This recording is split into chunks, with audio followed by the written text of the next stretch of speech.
Hello everyone, my name is Srishti Bhatnagar. हम लोग history का चैप्टर वर्ल्ड वॉर आज शुरू करेंगे। इसके पहले हम लोग ने हिस्ट्री का chapter the first war of independence 1857 India का पढ़ा था। ठीक है, आज हम लोग जो पढ़ेंगे वो है वर्ल्ड वॉर के बारे में। ठीक, वर्ल्ड वॉर टोटल 2 हुई हैं। अगर हम लोग देखें हिस्ट्री के बेसिस जो हम लोग को इम्पॉर्टेंट है पढ़ने में, टोटल 2 हुई हैं। उसके पहले भी काफ़ी वॉर्स हुई हैं और ऐसा नहीं है कि वो वॉर्स इम्पॉर्टेंट नहीं है पढ़ना ये वो, लेकिन इस वॉर को इतनी इम्पोर्टेंस क्यों दी गई है, क्योंकि इसी वॉर से आगे हम लोग को इस वॉर के बाद ये कहा जा रहा था, एक बार बोला जाए तो, कि इसके बाद कम से कम 50 साल तक तो कोई वॉर होगी नहीं, क्योंकि ये इतनी ज़्यादा कह सकते हैं बहुत ज़्यादा एडवांस्ड वॉर थी। इसमें हर एक मशीन, जैसे मशीन गन्स है, इसमें इसका इनोवेशन हुआ, बड़ी बड़ी शिप्स का इनोवेशन हुआ और अलग अलग टाइप के इक्विपमेंट्स का यूज़ किया गया था इस वॉर में। ठीक, अब इसके बाद जो वर्ल्ड वॉर हुई थी वो हम लोग ये तो कॉमन सी बात है, वर्ल्ड वॉर 2 है। इसके पहले लेकिन इसको बहुत ज़्यादा इंपॉर्टेंस दी गई थी वर्ल्ड वॉर 1 को। ठीक है, पहले तो वर्ल्ड वॉर 2 हुई नहीं थी, तो सिंपल इसको हम लोग ग्लोबल वर्ल्ड के बाद नाम से जानते थे। ठीक है, उसके बाद इसको कैसे जाना गया, वर्ल्ड वॉर 1 के नाम से। ठीक है, इसमें काफ़ी चीज़ें इनोवेट हुई, इनोवेशंस हुए काफ़ी। जैसे कि एक चीज़ तो काफ़ी बुरी हुई कि हर जो कंट्री है वो एक दूसरे की राइवल बन गई थी, दुश्मन बन गई थी एक दूसरे की। ठीक, उसके अलावा और भी चीज़ें हुई, जैसे कि एक तरह से कह सकते हैं कॉन्स्पिरेसी रची गई एक दूसरे के खिलाफ, सारी कंट्रीज़ के खिलाफ एक दूसरे षड्यंत्र रचे गए। और कह सकते हैं जैसे कि इसमें बहुत सी लोगों की जान भी गई। वॉर है, ये तो बेसिक चीज़ है, वॉर है जब तो काफ़ी लोग इंजर्ड होंगे, काफ़ी लोगों की जान जाएगी, बहुत लॉस था इसमें। ठीक, और इसमें मेन रोल जो था वो ब्रिटेन का था और जर्मनी का था। ठीक है, तो पार्ट्स जो डिवाइडेड थी, जिसके बीच में जो लड़ाई आखिर हुई थी वो 2 पार्ट्स में डिवाइडेड थी। ठीक है, यानी 2 लोगों के उसमें बेसिकली ये 2 ग्रुप्स में बेसिकली ये लड़ाई हुई थी। तो देखते हैं वो कौन से थे।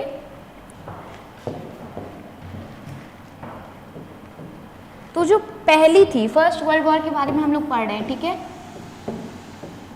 फर्स्ट वर्ल्ड वॉर, तो इसमें 2 ग्रुप्स एक तरीके से फॉर्म किए गए थे। ठीक है, पहला था एलाइड और दूसरा था सेंट्रल। एलाइड पावर्स और सेंट्रल पावर्स, ये 2 पावर्स थी जिनके बीच में वॉर्स हुई थी। जो ग्रुप फॉर्म हुए थे वो यही 2 पावर्स थी। ठीक है, अब एलाइड पावर्स में कौन कौन सी कंट्रीज लाइक की थी हम लोग वो देखते हैं। तो उसमें जो कंट्रीज थी वो थी Russia, France, Britain and USA. USA बाद में आई थी और वो केवल 1 साल के लिए 1 साल के लिए भागीदारी थी वॉर में। ठीक है, तो कौन कौन सी थी, पहली थी रशिया, ठीक, दूसरी फ्रांस, तीसरी ब्रिटेन। हमने बताया ब्रिटेन और जर्मनी का बहुत इंपॉर्टेंट रोल है। ठीक है, ब्रिटेन और यूएसए जो बाद में आई थी, यानी कि ये 1 साल के लिए तक थी, बेसिकली ये 1 साल लड़ी थी बस। तो यूएसए जो थी 1917 से 1918 तक। ठीक है, वॉर 4 साल तक के लिए लड़ी गई थी, वॉर 1914 से 1980 तक, जिसमें हमारा यूएसए 1917 से एंट्री लिया और 1980 में वॉर तो ख़त्म ही हो गई थी। कब तक चली थी वॉर, 4 years। ठीक है, 4 साल के लिए चली थी, 1914 से 1918 तक। ठीक है, और इसमें कौन सी थी, जापान, जापान भी इसी में थी। तो ये हो गई एलाइड पावर्स। एलाइड पावर्स में कौन कौन सी आ गई, रशिया, फ्रांस, ब्रिटेन, यूएसए और जापान, 5 आ गई एलाइड पावर्स में। ठीक, अब हम लोग देखते हैं सेंट्रल पावर्स में कौन कौन सी थी। तो सेंट्रल पावर्स में बेसिकली थी ऑस्ट्रिया हंगरी,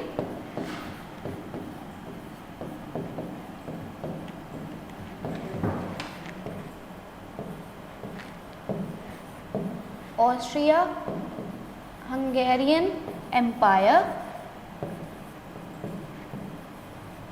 उसके अलावा कौन सी थी? जर्मनी,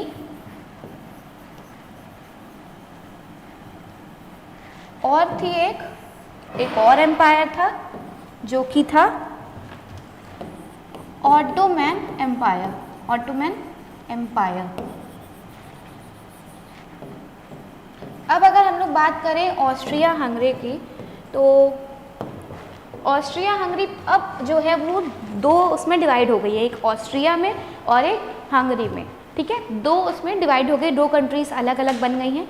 लेकिन पहले ये एक एम्पायर था। ठीक है, ऑस्ट्रिया हंगरी पहले एक एम्पायर था अलग से। तो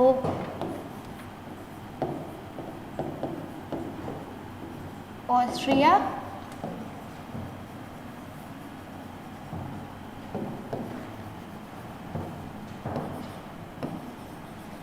ऑस्ट्रेलिया हंगेरियन एम्पायर की बात करें हम लोग, तो अब ये डिवाइड हो गया कि इसमें ऑस्ट्रिया अलग में, ऑस्ट्रिया अलग और हंगरी अलग।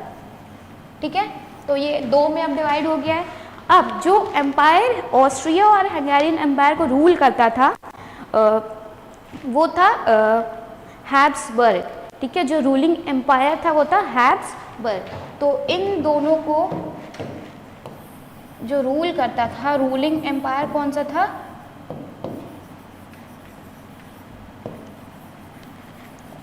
रूलिंग एम्पायर था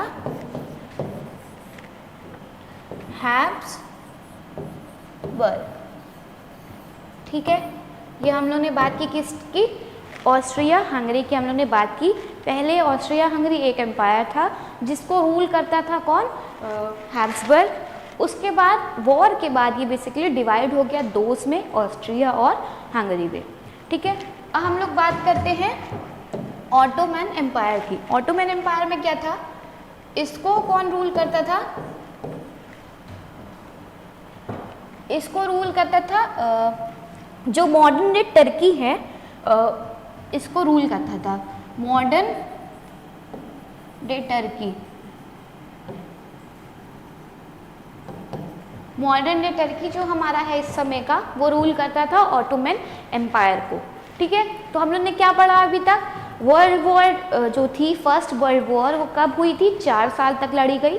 ठीक है, 1914 से लेकर 1918 तक। ठीक, पहला पॉइंट। दूसरा पॉइंट ये बेसिकली दो पावर्स के बीच में लड़ी गई थी।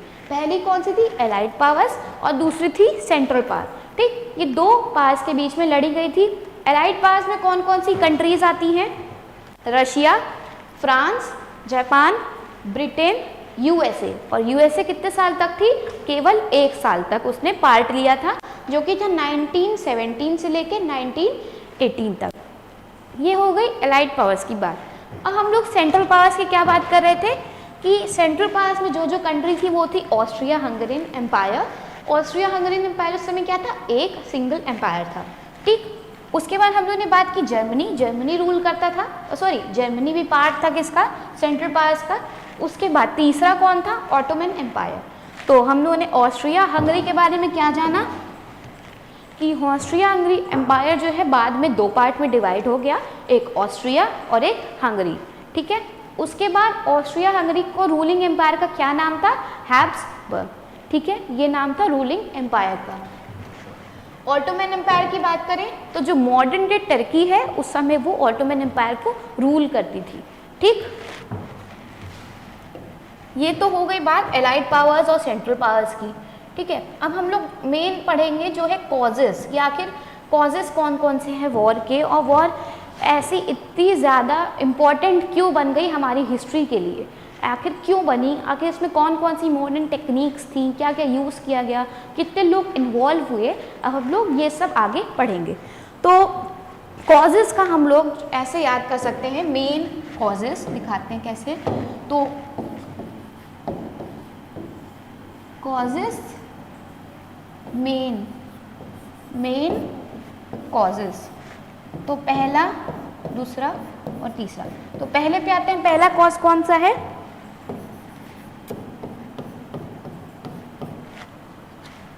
मिलिटैरिज्म कॉजेज यानी मिलिट्री कॉजेज, एक तरीके से हम लोग बोले तो मिलिट्री कॉजेज, ठीक है। मिलिट्री कॉजेज पहला हो गया, M फॉर मिलिट्री कॉजेज, ठीक। I फॉर देखते हैं क्या है, सॉरी A फॉर देखते हैं क्या है, अलायंस सिस्टम।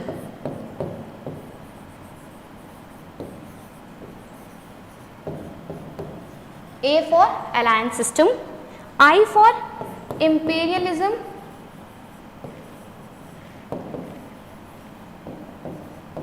और N फॉर नेशनलिज्म।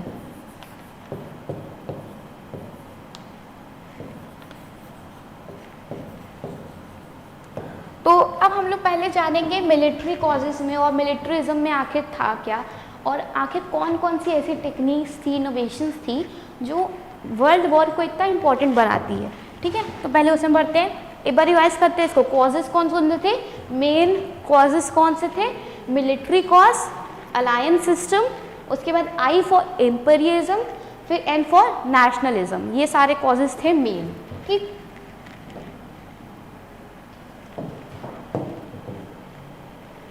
अब हम लोग देखते हैं इनोवेशंस के बारे में, और मिलिट्री वाला जो मेन है, इनोवेशंस पहले देखते हैं। तो इनोवेशंस किसकी किसकी हुई थी, पहले तो हुई थी मशीन गन्स की, ठीक है, मशीन गन्स की इनोवेशंस हुई थी उस समय। उसके अलावा लार्ज शिप्स की इनोवेशंस हुई थी, ठीक है। टैंक्स की इनोवेशंस हुई थी, मॉडर्न टैंक्स की इनोवेशंस हुई थी, और उसके साथ साथ लार्ज आर्मीज, उस समय हम लोग वहाँ एक दूसरे से कंपटीशन के लिए जो भी कंट्रीज थी उन्होंने अपनी अपनी आर्मीज बढ़ाने की सोची, क्योंकि पहले जब वॉर्स वगैरह हुई थी, वर्ल्ड वॉर के पहले भी, ऐसा तो है नहीं कि बस यही पहली वॉर थी, लेकिन उसके पहले भी जितनी वॉर्स हुई थी उसमें उन लोगों के पास सफिशिएंट आर्मीज नहीं थी। तो अब इन लोग के जो जितने भी कंट्रीज थे, रूलर्स थे, उनके मन में ये आया कि हमको किसी तरह ये वॉर जीतनी है, ठीक। तो उस केस में उन लोग ने अपनी अपनी आर्मीज को बढ़ाने का सोचा, और जितने एक्सटेंट तक वो लोग बढ़ा सकते थे उन लोगों ने उतने एक्सटेंट तक बढ़ाया। और आर्मीज बढ़ाने के लिए उन लोगों ने जितनी भी कंट्रीज के एम्पायर्स थे, सॉरी जितने भी कंट्रीज के एम्परर्स थे, उन्होंने क्या किया, दूसरी कंट्रीज को अपने अंडर लेने की, अपने यानी एक तरीके से कह सकते हैं उन लोग से हाथ मिलाया, ठीक। एक ट्रीटी साइन हुई कि अब हम हमारे साथ वॉर करेंगे, ऐसे ऐसे करके ग्रुप्स बनते गए, और जिसकी वजह से हमारी जो कंट्रीज़ की आर्मी थी वो बढ़ती जा रही थी, ठीक। एक बहुत ज़्यादा नंबर्स ऑफ आर्मी प्रेजेंट थी हर एक कंट्री के पास। पहले तो इतने ढेर सारे इनोवेशंस हुए उस टाइम पे, सब चाह रहे थे कि हमारी कंट्री टॉप पर रहे, हमारी जो आर्मीज़ हैं वो टॉप पर रहे, ठीक। उसके लिए उन्होंने हर एक तरीका अपनाया कि किस तरीके से वो दूसरी कंट्री के ऊपर हावी हो सके, किस तरीके से वॉर जीत सके। नए नए टेक्निक्स, नए नए वॉर के टेक्निक, स्ट्रैटेजीज, ये सारी उन लोगों ने उस समय एक तरीके से कह सकते हैं इनोवेट की, ठीक।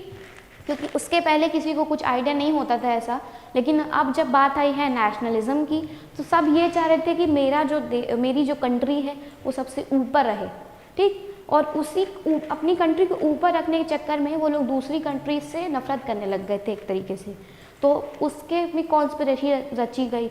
और अभी हम लोग कॉजेस पढ़ेंगे, जो ऑस्ट्रिया के प्रिंस और उनकी वाइफ का जो वहाँ पे मर्डर हुआ था, असैसिनेशन हुआ था, हम लोग वो सब भी पढ़ेंगे। वो सब भी कॉजेज़ हैं जिसकी वजह से ऑस्ट्रिया भी वॉर में शामिल हुई थी, ठीक। अब उसके बाद हम लोग पढ़ते हैं, चलो हम लोग ने मिलिट्री वाला पढ़ लिया, मिलिट्री कॉजेस पढ़ लिया। अलायंस में हम लोग देखते हैं कि आखिर अलायंस में क्या था। ये तो हो गया इनोवेशन, और we can also call that, ठीक। अब हम लोग पढ़ते हैं अलायंस वाला क्या सीन है। अलायंस का पढ़ते हैं अब हम लोग। तो अलायंस में है मल्टीपल अलायंस बने, उस समय काफ़ी अलायंस बने गए थे। अलायंस यानी ग्रुप, ठीक। तो ढेर सारे ग्रुप्स बने गए थे, लेकिन जो उसमें से मेन ग्रुप है वो था ट्रिपल अलायंस, और जिसमें ट्रिपल अलायंस बना था 1882 में, ठीक है। उसके अलावा दूसरा जो अलायंस है वो था वो था ट्रिपल अलायंस 1907 में, यानी दो अलायंस बने, एक 1882 में बना और एक 1907 बना, ठीक है। तो देखते हैं कौन कौन सा था वो। मल्टीपल अलायंस बने थे उस समय, multiple alliance in 19th century Europe, ठीक। उस टाइम पे यूरोप में काफ़ी ढेर सारे अलायंस बने थे, लेकिन जो मेन था वो था ट्रिपल अलायंस, जो था 1882 का, ठीक। और दूसरा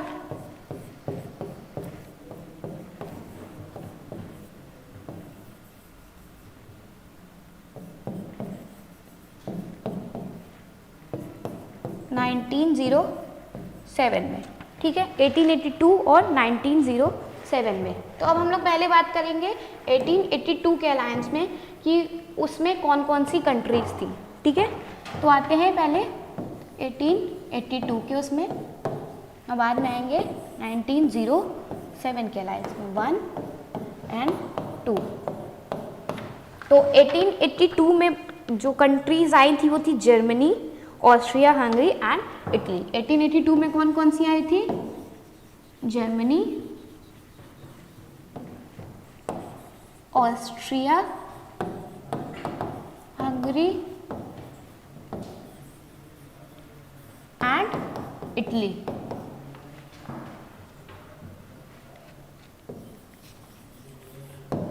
अब 1907 की बात करें तो उसमें कौन कौन सी आई थी? फ्रांस, ब्रिटेन,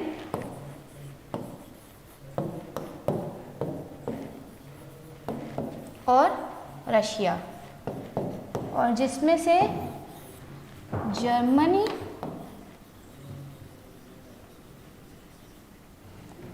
एंड ब्रिटेन, इन दोनों कंट्रीज के पास जो थी, एक तरीके से कह सकते हैं ये दोनों मॉडर्न थी, काफ़ी मॉडर्न कंट्रीज थी, और इनके पास काफ़ी ढेर सारे, एक तरीके से कह सकते हैं कि जितने भी इनोवेशंस हुए थे सबसे ज़्यादा जो अवेलेबल थे उस टाइम पे वो थे जर्मनी और ब्रिटेन के पास, ठीक है। अब उसके बाद हम लोग पढ़ें तो आएगा मैप से, पहले का समझते हैं हम लोग कि मैप से कैसे कौन कौन सी जो अलायंस है, ठीक, वो कैसे फॉर्म हुई थी, ठीक है। तो सेंट्रल पावर्स पढ़ेंगे, उसके बाद ट्रिपल अलायंस पढ़ेंगे कैसे क्या था। तो जितना भी पिंक से मार्क है इस मैप में, जो भी पिंक से मार्क है वो है सेंट्रल पावर्स, ठीक। जितनी भी चीज़ें यहाँ पे पिंक से मार्क है वो है सेंट्रल पावर्स। उसके अलावा जो यहाँ पे येलो से मार्क है वो है ट्रिपल अलायंस, ठीक है। ट्रिपल अलायंस कब की? 1907 की, ठीक, 1907 की ये ट्रिपल अलायंस है। तो पिंक वाला जो है ऑस्ट्रिया हंगरी, ये है, इधर है ऑस्ट्रिया हंगरी, ये हो गई सेंट्रल पावर में, ठीक, सेंट्रल पावर में आ गई है। सेंट्रल पावर यानी कि ये वाला 1882, ठीक है, ये 1882 का है। तो 1882 में हम लोगों ने क्या पढ़ा? कौन कौन सी आई थी? जर्मनी, ऑस्ट्रिया हंगरी और इटली, ठीक। तो इधर आ गई ये भी, तो ये भी हो गया सेंट्रल पास 1882, ठीक। उसके अलावा इटली बची, तो इटली भी थी, इटली थी ट्रिपल अलायंस 1882 वाले में, और एक ट्रिपल अलायंस 1907 का जो हम लोग अभी पढ़ रहे हैं। 1907 का हम लोगों ने किससे रिप्रेजेंट किया है? येलो से। तो फ्रांस था 1907 वाले में, ठीक। उसके साथ साथ कौन सा था? यूनाइटेड किंगडम भी 1907 था, लेकिन ये सब अभी हम लोग का इतना इम्पोर्टेंट नहीं है। तीन जो इम्पोर्टेंट हम लोगों ने क्या पढ़ा था वो तो फ्रांस, ब्रिटेन एंड रशिया। तो फ्रांस हो गया, रशिया हो गया 1907 का, और उसके साथ साथ ब्रिटेन। ठीक, तो ये 3-4 जो थी ये सारी अलायंस फॉर्म करी थी अलग अलग। 1882 का कौन कौन सी थी? जर्मनी, ऑस्ट्रिया हंगरी और इटली। ठीक, 1907 की कौन सी थी? France, Britain and Russia. ठीक है, अब हम लोग पढ़ेंगे मेन कॉजेज कौन से थे first war of world war के। हम लोग वो देखते हैं कि आखिर मेन कॉजेज कौन कौन से थे। तो पहला है दी वर्ल्ड वॉर। हाँ, तो हम लोग पहले इसमें क्या जानेंगे कि कॉजेज कौन कौन से थे। ठीक, उसके बाद हम लोग जानेंगे कि आखिरी वॉर बिगिन कैसे हुई, स्टार्ट कैसे हुई। ठीक है, फिर नेक्स्ट हम लोग जानेंगे इस वॉर में जो जितनी भी ट्रीटीज़ थी, जितनी भी अलायंस ट्रीटीज़ वो सब थी, वो कैसे फॉर्म हुई और कौन कौन इन्वॉल्व था उसके फॉर्मेशन में। ठीक, उसके बाद रिजल्ट ऑफ वॉर पढ़ेंगे हम लोग कि आखिर ये जितनी भी वॉर हुई उसका रिजल्ट क्या था। ठीक, उसके बाद द लीग ऑफ नेशनल्स, ये सब आएगा। तो जैसे हम लोगों ने अपने इंडिया की वॉर के बारे में पढ़ा, फर्स्ट वॉर ऑफ इंडिपेंडेंस जो हम लोगों ने पढ़ा था, उसमें भी हम लोगों ने 4-5 कॉजेज़ पढ़े थे। पहला उसमें था मिलिट्री, उसके बाद इकोनॉमिक और उस इमीडिएट, और 4-5 कॉजेज़ थे हम लोगों ने जो पढ़े थे उसमें। ठीक, तो ठीक उसी तरह हम लोग इसमें ही पढ़ेंगे। अब उसमें जो हम लोगों ने पढ़ा था कि जो वॉर का रिजल्ट था वो फेलियर में हम लोग को मिला था, पहली वॉर का रिजल्ट फेलियर में मिला था। लेकिन वर्ल्ड वॉर का हम लोग देखते हैं आखिर रिजल्ट क्या था, कौन सी कंट्री जीती और कौन सी कंट्री रूल करी आखिर फिर। ठीक, the war was fought on the land in the air. अब ये वॉर अलग कैसे थी सबसे, ये देखते हैं। हमने बताया ना अभी कि वॉर ऐसा नहीं था कि इसके पहले कोई वॉर हुई नहीं थी, लेकिन ये वॉर बहुत आइकॉनिक तरीके से थी, बहुत इंपॉर्टेंट है हमारी हिस्ट्री के लिए। और ऐसा क्यों है ये देखते हैं। The war was fought on the land, in the air, on the sea and under it. अब ये वॉर हम लोग देखा जाए तो हर तरफ लड़ी गई। ठीक, चाहे वो हम लोग देखें आसमान में, चाहे वो ज़मीन पे हो, चाहे वो पानी में हो या पानी के अंदर हो, ये वॉर हर जगह लड़ी गई। ठीक, वॉर बिगैन इन यूरोप। कहाँ से शुरू हुई? सेंटर क्या था? यूरोप सेंटर था। ठीक है, but very soon spread to countries of Asia and Africa. Europe से बिगिन हुई, यूरोप कॉन्टिनेंट से उससे बिगिन हुई, उसके बाद धीरे धीरे ये दूसरे कॉन्टिनेंट्स में फैलती गई, जैसे अफ्रीका और एशिया वगैरह में। ठीक, बिगनिंग पॉइंट कौन सा था? यूरोप। स्प्रेड कहाँ कहाँ हुई? दूसरे कॉन्टिनेंट्स में, जैसे एशिया और अफ्रीका। नेक्स्ट अब हम लोग पढ़ते हैं कॉजेज। तो इंटेंस नेशनलिज्म। इंटेंस नेशनलिज्म मतलब जैसे कि जो पीपल थे अपनी कंट्रीज़ के लिए कुछ ज़्यादा ही बहुत ज़्यादा ही देशभक्ति में जी रहे थे एक तरीके से कहा जाए तो, और इतना ज़्यादा कि वो लोग बहुत ज़्यादा दूसरी कंट्रीज़ के लिए दुश्मन टाइप के बन गए थे। उनके लिए उनके मन में आने लग गई थी हेट्रेड की भावना, यानी उनसे नफरत करने लग गए थे ये लोग। किसी भी और कंट्री से ये लोग नफरत करने लग गए थे, इतनी ज़्यादा इन लोग को नेशनलिज्म और पेट्रियटिज्म की भावना आ गई थी। फिर कॉम्पिटिटिव पेट्रियटिज्म, इन लोग में ऐसी भावना आ गई थी कि हम लोग को दूसरी कंट्रीज से हमेशा आगे ही रहना है। यूरोप ऑफ जर्मनी, तो सॉरी एम्परर ऑफ जर्मनी, जो उस टाइम पे जर्मनी के एम्परर थे उनका नाम था विलियम II। हम लोग ने पढ़ा है कि जितने भी पहले के राजा वगैरह थे उनको हम लोग नंबर से वो करते थे, जैसे विलियम I, विलियम II। तो उस समय के एम्परर कौन थे? William II। तो उन्होंने प्रोक्लेम किया कि Germany was going to be the leader of the world. तो जर्मनी के जो एम्परर थे उन्होंने ये प्रोक्लेम किया कि जर्मनी अब हमारी जो है वो वर्ल्ड की लीडर जो है बन कर रहेगी। ठीक, और उन्होंने ये कहा कि जर्मनी बनने भी वाली थी वर्ल्ड का लीडर।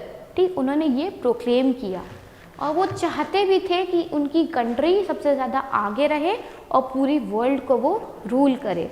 ठीक, he wanted to establish a vast German empire.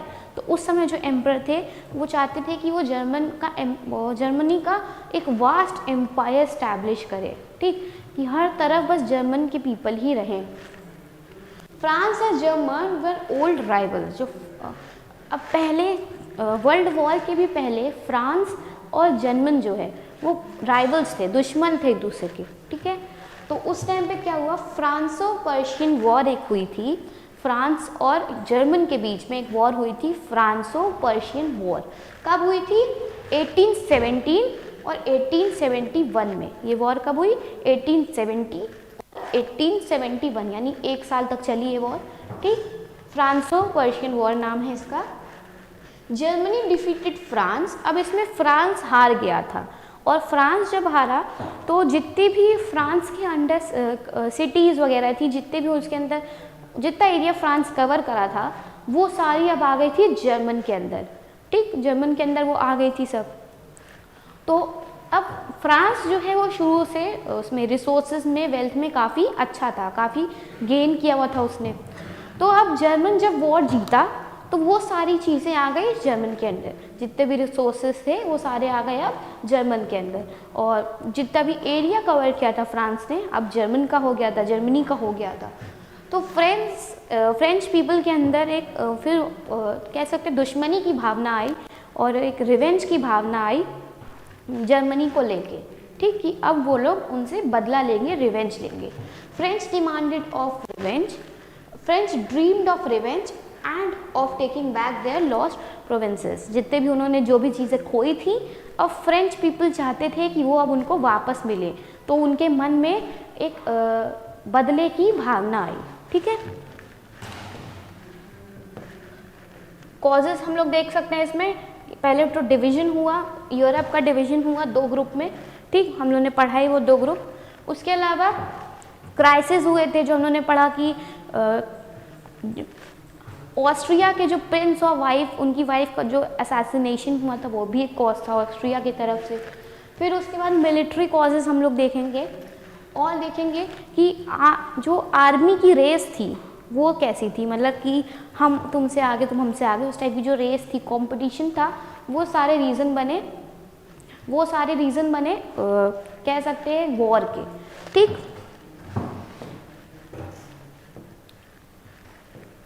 उसके बाद हम लोग पढ़ेंगे इकोनॉमिक कंपटीशन और एग्रेसिव नेशनलिज्म की आखिर ऐसा क्या हो गया था जो लोग चाहते थे कि हम सबसे ज़्यादा आगे रहें।